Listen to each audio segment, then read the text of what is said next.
Hello, my name is Michael Maggiano. I'm a trial lawyer. I've been practicing for 36 years, and I'd like to share with you some of what I've learned over hundreds of trials in representing the psychologically injured.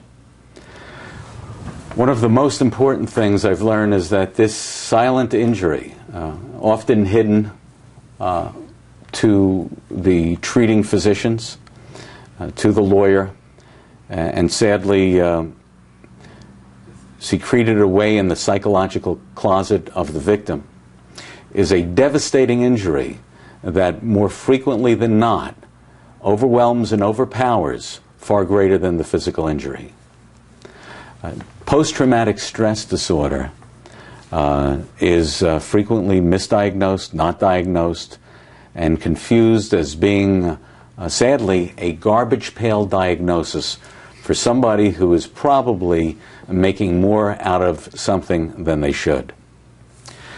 It's our obligation as advocates to bring the truth of your client into the courtroom. What can you do about it as the trial lawyer? The first thing you can do about it is learn about the condition. If we were tax lawyers, we'd learn about taxation. We'd learn about accounting. If we were real estate lawyers, we'd learn something about real estate.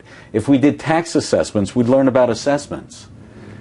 We do personal injury, and we must absolutely learn about the manifestations of post-traumatic stress disorder and major depression. It's part of our obligation to representing the whole person, the whole man. Who was he before, and what has he become, is the primary observation of the jury. So if you just sit behind your desk and just take in information and collect reports, do you really get the whole story?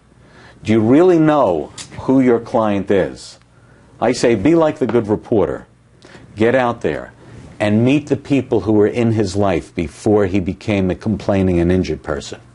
Meet his workers, his co-workers, his boss, his wife, his rabbi, his priest, the neighbor next door. Find out what organizations he was involved in. Get the story on him and how he has changed. Frequently, the treating physicians only know him for that brief moment in their offices. And they don't know him, they didn't know him before. They only know him since the motor vehicle or construction accident. So you have a role to play in bringing it all together. How does the psychologist help you? The psychologist becomes the voice of your victim in front of the jury. If you think that your client is going to say what he can't even acknowledge to himself in front of 8 strangers, it's not going to happen. You're putting too much of a burden and responsibility on this injured man, on this troubled man. But the psychologist takes on the role of his spokesperson, who could be his ombudsman in speaking up for him as to what his injuries are. And so that you give him a cameo role in the trial. Don't put that burden on him. Give it to someone who is equipped to speak for him, the psychologist. All too often, we do not get the psychologist involved. All too often, the treating physician doesn't think to call upon the psychologist. Why? I'm not still quite sure. Maybe it wasn't in their training, maybe part of their residency. They don't get into the world of psychology. They don't get into the world of PTSD. It's as foreign to them as it frequently is to us. I'm not sure, but the responsibility at the end of the day is we are the gatekeeper for our client as to what gets to the jury. And we have to make sure all aspects of the condition gets to the jury. So educate yourselves. Get to know psychology.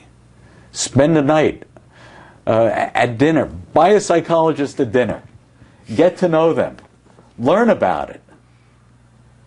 So that when you think you're dealing with PTSD, major depression, you have somebody to reach out. That is why I advocate that we must collectively speak out in favor of the need for psychological care, the overlooked care, the underutilized care in these cases, it will make a world of difference for the patient and for his case.